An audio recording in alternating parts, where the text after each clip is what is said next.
شروع اللہ کے نام سے جو بڑا مہربان نہایت رحم والا ہے۔ قسم ہے قرآن کی جو نصیحت دینے والا ہے کہ تم حق پر، مگر جو لوگ کافر ہیں وہ غرور اور مخالفت میں۔ ہم نے ان سے پہلے بہت سی امتوں کو ہلاک کر دیا تو وہ عذاب کے وقت لگے فریاد کرنے اور وہ رہائی کا وقت نہیں تھا، اور انہوں نے تعجب کیا کہ ان کے پاس انہی میں سے ہدایت کرنے والا آیا، اور کافر کہنے لگے کہ یہ تو جادوگر ہے، جھوٹا، کیا اس نے اتنے معبودوں کی جگہ ایک ہی معبود بنا دیا؟ یہ تو بڑی عجیب بات ہے۔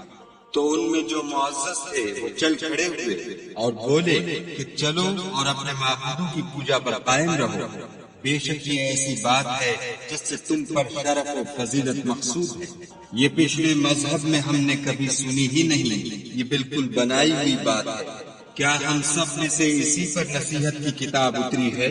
نہیں، بلکہ یہ میری نصیحت کی کتاب سے شک میں ہیں، بلکہ انہوں نے ابھی میرے عذاب کا مزہ نہیں چکھا۔ کیا ان کے پاس تمہارے پروردگار کی رحمت کے خزانے ہیں جو غالب اور بہت عطا کرنے والا ہے؟ یا آسمانوں اور زمین اور جو کچھ ان میں ہے ان سب پر انہی کی حکومت ہے۔ تو چاہیے کہ رسیاں تان کر آسمانوں پر چڑھ جائیں۔ یہاں شکست کھائے ہوئے گروہوں میں سے یہ بھی ایک لشکر کر، ان سے پہلے نوح کی قوم اور عاد اور میخوں والا فرعون اور اس کی قوم کے لوگ بھی جھٹلا چکے ہیں، اور سمود اور لوط کی قوم اور بن کے رہنے والے بھی یہی وہ گروہ ہیں۔ ان سب نے پیغمبروں کو جھٹلایا تو میرا عذاب ان پر واقع ہوا، اور یہ لوگ تو صرف ایک زور کی آواز کا جس میں شروع ہوئے پیچھے کچھ وقفہ نہیں ہوگا انتظار کرتے ہیں، اور کہتے ہیں کہ اے ہمارے پروردگار ہم کو ہمارا حصہ حساب کے دن سے پہلے ہی دے دے۔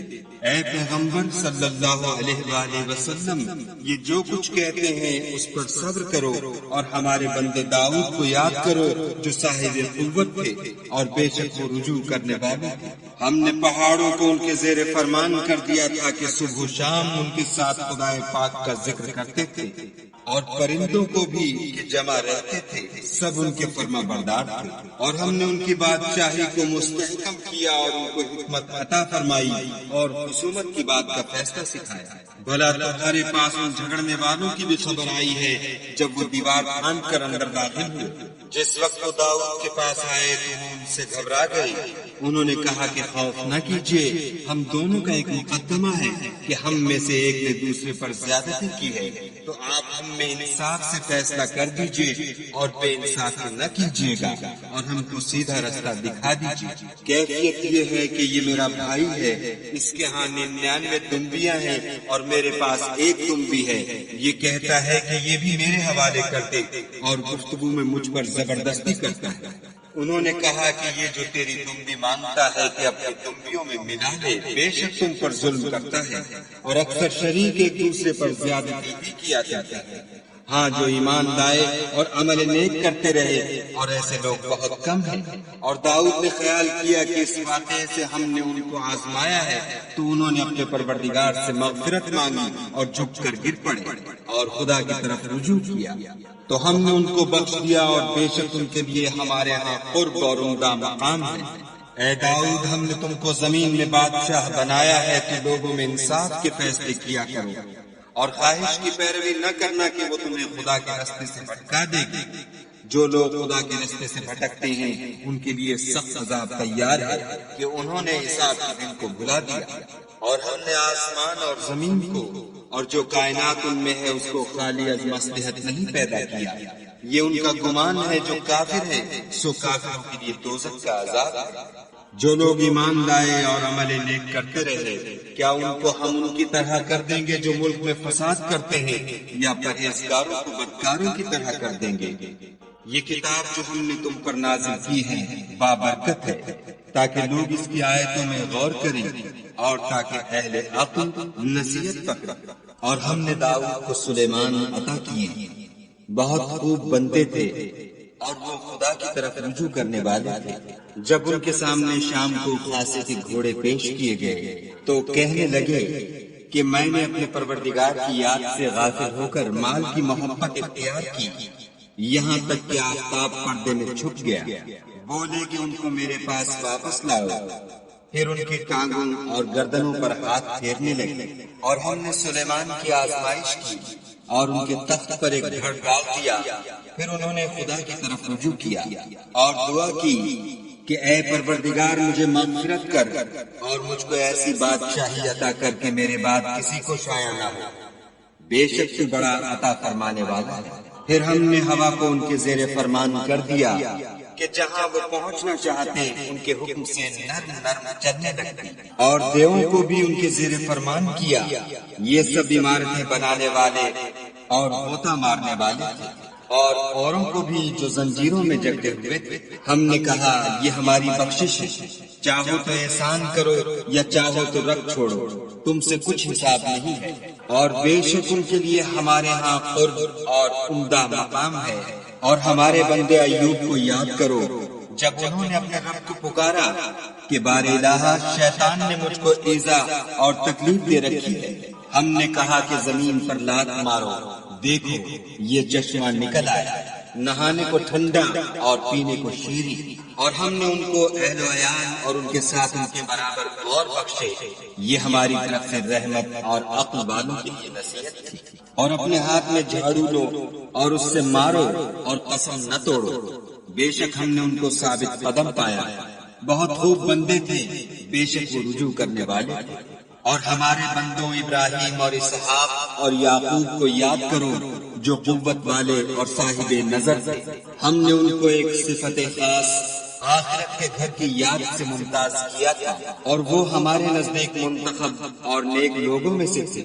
اور اسماعیل اور الیسع اور ذوالکفل کو یاد کرو، وہ سب نیک لوگوں میں سے تھے۔ یہ نصیحت ہے اور پرہیزگاروں کے لیے تو عمدہ مقام ہے۔ ہمیشہ رہنے کے باغ جن کے دروازے ان کے لیے کھلے ہوں گے، ان میں تکیے لگائے بیٹھے ہوں گے، اور کھانے پینے کے لیے بہت سے میوے اور شراب منگاتے رہیں گے، اور ان کے پاس نیچی نگاہ رکھنے والی اور ہم عمر عورتیں ہوں گی۔ یہ وہ چیزیں ہیں جن کا حساب کے دن کے لیے تم سے وعدہ کیا جاتا تھا۔ یہ ہمارا رزق ہے جو کبھی ختم نہیں ہوگا۔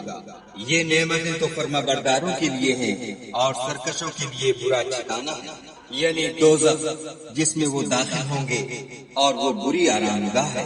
یہ کھولتا ہوا گرم پانی اور پیپ ہے، اب اس کے مزے چکھیں، اور اسی طرح کے اور بہت سے عذاب ہوں گے۔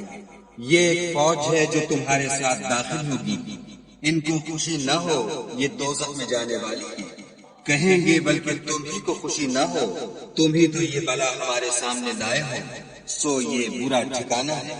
وہ کہیں گے اے پروردگار جو اس کو ہمارے سامنے لایا ہے اس کو دوزخ میں دونا عذاب دے، اور کہیں گے کیا سبب ہے کہ یہاں ہم ان شخصوں کو نہیں دیکھتے جن کو بروں میں شمار کرتے تھے؟ کیا ہم نے ان سے ٹھٹھا کیا ہے یا ہماری آنکھیں ان کی طرف سے پھر گئی ہیں؟ بے شک یہ اہل دوزخ کا جھگڑنا برحق ہے۔ کہہ دو کہ میں تو صرف ہدایت کرنے والا ہوں، اور خدائے یکتا اور غالب کے سوا کوئی معبود نہیں، جو آسمانوں اور زمین اور جو مخلوق ان میں ہے سب کا مالک ہے، غالب اور بخشنے والا۔ کہہ دو کہ یہ ایک بڑی ہولناک چیز کی خبر ہے جس کو تم دھیان میں نہیں لاتے۔ مجھ کو اوپر کی مجلس والوں کا جب وہ جھگڑتے تھے کچھ بھی علم نہ تھا۔ میری طرف تو یہی وحی کی جاتی ہے کہ میں کھلم کھلا ہدایت کرنے والا ہوں۔ جب تمہارے پروردگار نے فرشتوں سے کہا کہ میں مٹی سے انسان بنانے والا ہوں، جب اس کو درست کر لوں اور اس میں اپنی روح پھونک دوں تو اس کے آگے سجدے میں گر پڑنا، تو تمام فرشتوں نے سجدہ کیا مگر شیطان اکڑ بیٹھا اور کافروں میں ہو گیا۔ خدا نے فرمایا کہ اے ابلیس، جس شخص کو میں نے اپنے ہاتھوں سے بنایا اس کے آگے سجدہ کرنے سے تجھے کس چیز نے منع کیا؟ کیا تو غرور میں آ گیا یا اونچے درجے والوں میں؟ بولا کہ میں اس سے بہتر ہوں کہ تو نے مجھ کو آگ سے پیدا کیا اور اسے مٹی سے بنایا۔ کہا یہاں سے نکل جا، تو مردود ہے اور تجھ پر قیامت کے دن تک میری لعنت پڑتی رہے گی۔ کہنے لگا کہ میرے پروردگار مجھے اس روز تک کے لوگ اٹھائے جائیں مہلت دے۔ کہا تجھ کو مہلت دی جاتی ہے اس روز تک جس کا وقت مقرر۔ کہنے لگا کہ مجھے تیری عزت کی قسم میں ان سب کو بہکاتا رہوں گا سوا ان کے جو تیرے خالص بندے ہیں۔ کہا سچ ہے اور میں بھی سچ کہتا ہوں کہ میں تجھ سے اور جو ان میں سے تیری پیروی کریں گے سب سے جہنم کو بھر دوں گا۔ اے پیغمبر صلی اللہ علیہ وآلہ وسلم، کہہ دو کہ میں تم سے اس کا صلہ نہیں مانگتا اور نہ میں بناوٹ کرنے والوں میں ہوں۔ یہ قرآن تو اہل عالم کے لیے نصیحت ہے اور تم کو اس کا حال ایک وقت کے بعد معلوم ہو جائے گا۔